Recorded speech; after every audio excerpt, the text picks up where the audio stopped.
Hello guys, welcome back to my channel. I am Dr. Ocean, myself Dr. Ocean। और आज मैं बात करूँगी नौशिया एंड वोमिटिंग के बारे में। ठीक है, ये बहुत ही इम्पोर्टेंट टॉपिक है और अभी तक सबको वोमिटिंग फेस किया ही होगा, सब ने किसी न किसी फॉर्म में। तो आज हम बहुत अच्छे से और डिटेल में भी ट्रीटमेंट के साथ वोमिटिंग के बारे में देखेंगे। तो स्टार्ट करते हैं।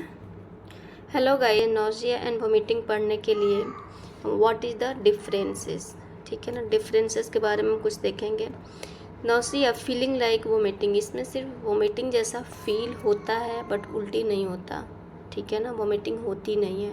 वोमिटिंग में क्या होता है, फोर्सफुली एक्सपल्सन होता है, ठीक है ना, गैस्ट्रिक कंटेंट का थ्रू, माउथ के थ्रू, तो इसको वोमिटिंग बोलेंगे। और एक होता है रिगर्जिटेशन, इसमें क्या होता है, इनवॉल्यूंट्री बैकफ्लो होता है गैस्ट्रिक कंटेंट का, ठीक है। जैसे बच्चों का कभी कभी देखते हैं हम, दूध बाहर आ जाना, तो वोमिटिंग नहीं में आएगा और रिगर्जिटेशन में आएगा। दूसरा क्या होता है, रेचिंग में क्या होता है, सिर्फ आवाज़ आता है फोर्सफुली, कंट्रैक्शन का एब्डोमेन का, बट कोई कंटेंट बाहर नहीं आता। तो ये चारों टर्म आना चाहिए, nausea, vomiting, regurgitation and reaching. Next हम देख रहे हैं कॉमन कॉजेज, ठीक है। तो कॉमन कॉज वोमिटिंग का क्या हो सकता है, एक तो गैस्ट्राइटिस, दूसरा gastroenteritis and third infection with fever and food poisoning. सबसे पहले गैस्ट्राइटिस यानी कि एसिडिटी का बनना, एंड गैस्ट्रोएंटेराइटिस इसमें गैस्ट्रिक और इंटेस्टाइन दोनों इन्वॉल्व है, यानी कि लूज मोशन के साथ साथ वोमिटिंग का होना। इन्फेक्शंस हो गया, इन्फेक्शन विथ फीवर के साथ होता है, कई बार फूड पॉइजनिंग में भी देखते हैं वोमिटिंग। एंड मोशन सिकनेस में, प्रेगनेंसी में, माइग्रेन और एमआई का पेशेंट में भी देखने को मिलता है, अपेंडिक्स में, बिलियरी कोलिक में भी देखने को मिलता है, अनकॉमनली मेनिंजाइटिस में भी देखने को मिलता है वोमिटिंग। एक एक करके हम देखेंगे। तो अब हम देखते हैं कि इसका डीडी कैसे बनाएंगे। चलिए अब डीडी बनाते हैं। अगर लूज मोशन है, ठीक है ना, वोमिटिंग के साथ, तो ये क्या हो जाएगा, लूज मोशन है वोमिटिंग के साथ, तो ये हो जाएगा गैस्ट्रोएंटेराइटिस, ठीक है ना, गैस्ट्रोएंटेराइटिस। और इसका जो ट्रीटमेंट की तरफ हम जाएंगे, एंटीबायोटिक्स एंड इन्फेक्शन को कंट्रोल करने की तरफ जाएंगे, ठीक है। नेक्स्ट, अगर एल्कोहलिक पेशेंट है और एनसैड ले रहा है, ठीक है ना, और ये स्टेरॉयड बहुत दिनों से चलता आ रहा है या स्पाइसी फूड ले रहा है, तो इस कंडीशन में अगर वोमिटिंग हो रही है पेशेंट को, तो ये हो जाएगा गैस्ट्राइटिस, ठीक है ना। गैस्ट्राइटिस के केस को हम समझेंगे। अगर फीवर है, फीवर के साथ वोमिटिंग हो रहा है, तो मेनिंजाइटिस की तरफ देखेंगे। अगर एमिनोरिया के साथ वोमिटिंग है, तो ये अंडरस्टूड है, ये गुड साइन है, यानी कि प्रेगनेंसी का केस को देखेंगे।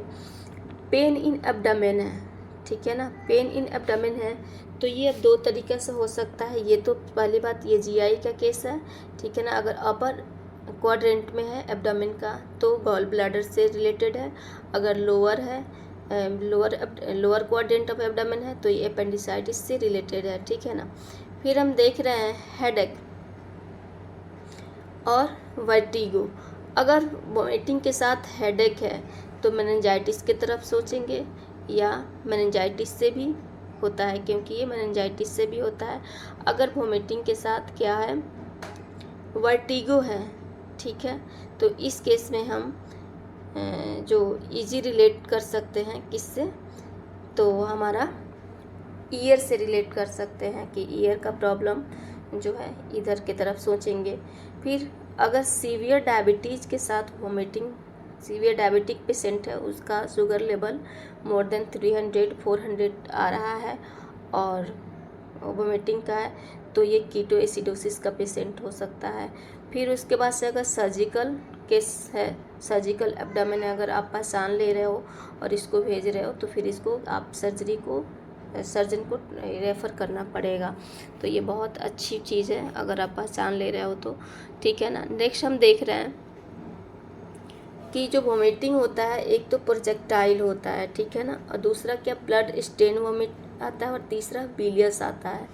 तो जो प्रोजेक्टाइल होता है बेसिकली ड्यू टू CNS का जो ये है के वजह से होता है। जो CNS यानी कि इंट्राक्रेनियल प्रेशर यहाँ पे बढ़ने की वजह से होता है, ठीक है ना। तो ये होता है प्रोजेक्टाइल। और ब्लड स्टेन हेमेटोमेसिस में क्या होता है, एक तो बस स्पॉट आता है, जैसे फेरिंग्स से खरोच से वहाँ से ब्लड थोड़े बहुत आ रहे हैं, और दूसरा क्या होता है ज़्यादा अमाउंट में आना। तो ये हो सकता है गैस्ट्रिक अल्सर हो और या कैंसर का केस हो, इस केस में आता है, ठीक है ना, ब्लड विथ वोमिटिंग हेमेटोमेसिस। और थर्ड वन बिलियस में वही हमारा क्या हो सकता है, यहाँ पे लीवर का इन्वॉल्वमेंट हो सकता है या बिलियरी केस हो सकता है, ठीक है ना। तो नेक्स्ट हम देख रहे हैं जनरल ट्रीटमेंट की तरफ बढ़ते हैं। जनरल ट्रीटमेंट जो पुराने बूढ़े लोग बोलते थे कि कार्डमम ले लीजिए या जिंजर या क्रश्ड आइस, इसको भी लेने में कोई नुकसान नहीं है। इसके साथ साथ बोला जाता है यष्टि मधु यष्टि एक लकड़ी आती है, उसको चूसने के लिए, इससे भी वोमिटिंग चला जाता है। इसके अलावा जो घर में नींबू होता है, नींबू को काट करके माउथ में रख लेने से थोड़ा सा, इससे भी वोमिटिंग चला जाता है, सबसाइड हो जाता है। तो ये भी लेने में भी कोई नुकसान नहीं है। ये आयुर्वेदिक ट्रीटमेंट भी है। और नेक्स्ट ट्रीटमेंट हम देख रहे हैं एलोपैथी की तरफ, जो प्रोकाइनेटिक्स देते हैं, ठीक है ना। पहला तो प्रोकाइनेटिक्स होता क्या है, जब वोमिटिंग के साथ साथ एसिडिटी या गैस हो तो हम प्रोकाइनेटिक्स का यूज़ करते हैं। प्रोकाइनेटिक्स ऐसा ड्रग है जो स्टमक को जल्दी क्या करता है, खाली कराता है, ठीक है ना, लूज मोशन के थ्रू, यानी कि बाहर जो एब्डोमिनल कंटेंट है उसको बाहर निकाल देता है। इसका सबसे अच्छा जो मेडिसिन है, इसमें रेगलान या पेरिनोम के नेम से आता है, और इसके जो सॉल्ट होता है मेटोक्लोप्रामाइड होता है, ये 10 mg दिन में TDS दे सकते हैं। डोमेस्ट्रॉल भी है, डोमेस्ट्रॉल ये भी 10 mg TDS दे सकते हैं। और इसके अलावा सिजाप्राइड एंड मोजाप्राइड और इटोप्राइड भी दिया जाने लगा है अब। लेकिन इसमें जो ये होता है सिजाप्राइड, ये न्यू ड्रग्स आया हुआ है, ठीक है ना।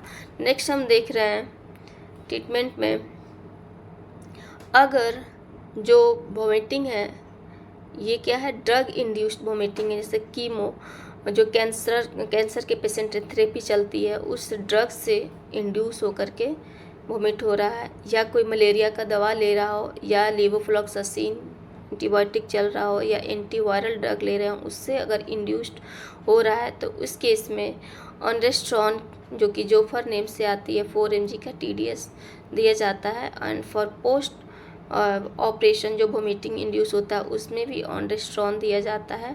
एंड ग्रानिसेट्रॉन एंड पेलिनोरेस्ट्रॉन, ये भी नया ड्रग आया है जो कि दिया जा रहा है, लेकिन इसमें पेलिनेस्ट्रॉन का इफ़ेक्ट बहुत लंबा होता है, ये 2 दिन तक इसका इफ़ेक्ट रहता है, तो इसलिए ज़्यादा सेफ साइड ऑनरेस्ट्रॉन ही इसमें दिया जाता है, ठीक है। नेक्स्ट हम देख रहे हैं गैस्ट्राइटिस प्लस वोमिटिंग है, तो यहाँ पे हम दोनों को ट्रीटमेंट करेंगे, दोनों को ही देखेंगे।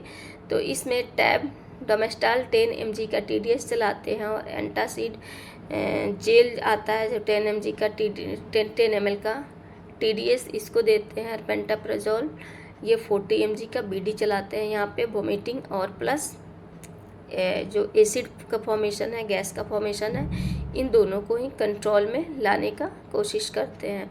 नेक्स्ट हम देख रहे हैं, अगर माइग्रेन हो, चक्कर हो प्लस वोमिटिंग हो, अगर माइग्रेन के साथ वोमिटिंग हो तो इस केस में जो बेटर मेडिसिन बताया गया है ये एस्टेमिटेल, जो 5 mg का TDS दे सकते हैं। और वहीं चक्कर के साथ वोमिटिंग हो तो इस केस में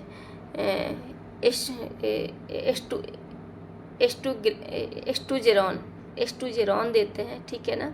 और एस्टूजेरॉन के जगह पे वर्टीन भी दे सकते हैं, लेकिन बेटर है एस्टूजेरॉन देना, क्योंकि वर्टीन जो है ये अस्थमक और एलर्जिक पेशेंट में नहीं देते हैं, ये याद रखना है। वर्टीन स्टमक और एलर्जिक पेशेंट में नहीं देते हैं, ठीक है ना। तो यहाँ पे चॉइस ऑफ ड्रग क्या हो जाएगा, एस्टिमेटेल, जिसका जो सॉल्ट नेम क्या है, प्रोक्लोरापेराजीन, ठीक है ना। और दूसरा स्टूजेरॉन जिसका सिनारिजीन इसका क्या है सॉल्ट का नेम है, और 25 mg TDS तक हम इसको दे सकते हैं। नेक्स्ट हम देख रहे हैं प्रेगनेंसी के केस में जो वोमिटिंग होती है, तो ये मोस्टली के केस को वोमिटिंग होती ही है प्रेगनेंसी के केस में इनिशियल 3 मंथ में। अगर बहुत ज़्यादा हो रहा है जिसको हम क्या बोलते हैं हाइपर एमेसिस ग्रेविडेरम, तो इस केस में अलग ट्रीटमेंट जाएगा। यहाँ पे हम अगर नॉर्मली कम है वोमिटिंग तो इस केस में ओनली विटामिन B6 की टैबलेट हम देते हैं 6 to 60 mg OD पैरिडोक्सिन के नेम से आता है। और सेकेंडली इसमें अगर बहुत ज़्यादा वोमिटिंग है कि कुछ इंसान खा पी ही नहीं रहा, कोई डाइजेस्ट ही नहीं हो रहा है, तो इस रुक ही नहीं रहा है स्टमक में कोई कंटेंट, तो इस कंडीशन में ऑनरेस्ट्रॉन दिया जाता है।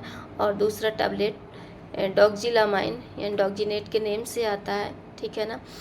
डॉक्जिनेट की 10 mg की टैबलेट 2 टैबलेट रात को लेने के लिए बोला जाता है, लेकिन ये प्रेफरेबली क्या होता है अवॉइड किया जाता है। तो सबसे सेफेस्ट यहाँ पे सबसे पहले विटामिन 6 की जो टैबलेट है पैरिडोक्सिन इसको दीजिए। अगर कम है ज़्यादा है तो ऑनरेस्ट्रॉन को सजेस्ट करिए, ठीक है। नेक्स्ट हम देख रहे हैं वेरी इंपॉर्टेंट आइडियाज़। इसमें अब क्या है आइडियाज़ में मस्ट कॉमन कॉज जो है वोमिटिंग का ये है इन्फेक्शन में गैस्ट्रोएंटेराइटिस एंड गैस्ट्राइटिस, ठीक है ना, तो इसको ट्रीट करेंगे। फिर आता है अगर नौजिया ज़्यादा है और वोमिटिंग कम है तो इसका रीज़न सिस्टेमिक कॉज हो सकता है कि किसी ड्रग से तो इंड्यूस नहीं है या कोई और चीज़ की वजह से तो नहीं है, ठीक है ना। नेक्स्ट आता है अगर वोमिटिंग ज़्यादा है और नौजिया कम है तो ये GI इंड्यूस्ड होगा, तो GI की तरफ हम बढ़ेंगे। अगर सीवियर हेडेक के साथ वोमिटिंग है तो इस केस में अगर सीवियर हेडेक के साथ वोमिटिंग है तो इस केस में हम मेनिंजाइटिस की तरफ सोचेंगे। अगर वोमिटिंग के साथ क्या हो प्रेस्पिरेशन हो यानी कि घबराहट हो तो MI को देखेंगे, ठीक है ना, यानी कार्डियक कोई कॉज तो नहीं है, MI को देखेंगे। और ऑलवेज पाल्पेट द एब्डोमेन। इस कंडीशन में जब भी कोई पेशेंट अगर वोमिटिंग लेकर के आता है OPD में तो उसको सबसे पहले लेटा करके दोनों लेग को फ्लेक्स करके उसके एब्डोमेन को क्या करना चाहिए पाल्पेट करना चाहिए कि कहीं टेंडरनेस तो नहीं है, ऐसा तो नहीं है कि पेरिटोनाइटिस है, ठीक है ना, तो ऑलवेज चेक करना चाहिए। और अगर कोई पेशेंट आ रहा है जो कि शुगर का मरीज़ है पहले से और ये बोलता है कि वोमिटिंग है तो सबसे पहले उसका शुगर भी चेक करना चाहिए कि ऐसा तो नहीं है इसका शुगर बढ़ा हुआ है 400 और ये कीटो एसिडोसिस का पेशेंट है, तो कीटो एसिडोसिस के केस में भी वोमिटिंग एसोसिएट होता है, ठीक है ना। फिर ये क्या है एक्स्ट्रा पिरामिडल जो कि रेगलान से ये होता है क्रिएट होता है सिम्टम्स आता है, ये टार्डाइव डिस्काइनेसिया ये सिम्टम्स है जो कि उत्पन्न होता है बच्चों में। अगर बच्चों को दे दिया जाए तो कभी भी रेगलान बच्चों को नहीं दिया जाता है और 3 मंथ्स तक कभी भी ये नहीं दिया जाता है। और नेवर गिवन इन चिल्ड्रेन, और जो मदर लैक्टेटिंग होती है उसको भी ये रेगलान नहीं दिया जाता है। अगर रेगलान मदर को दे दिया गया है हो और वो लैक्टेटिंग हो तो बच्चे में क्या हो जाता है वो दूध के थ्रू जा कर के बच्चे का मसल को एक्सपाज्म कर देता है और नेक को रिजिड कर देता है और टोंगे भी बाहर आ जाता है, ठीक है ना, तो ये कभी भी रेगलान नहीं देना चाहिए। बच्चों में ट्रीटमेंट बेसिकली फिनार्गन की IV और भी स्लोली देना चाहिए, ठीक है। तो ये रहा आज का हमारा topic nausea versus vomiting. Thank you for watching me.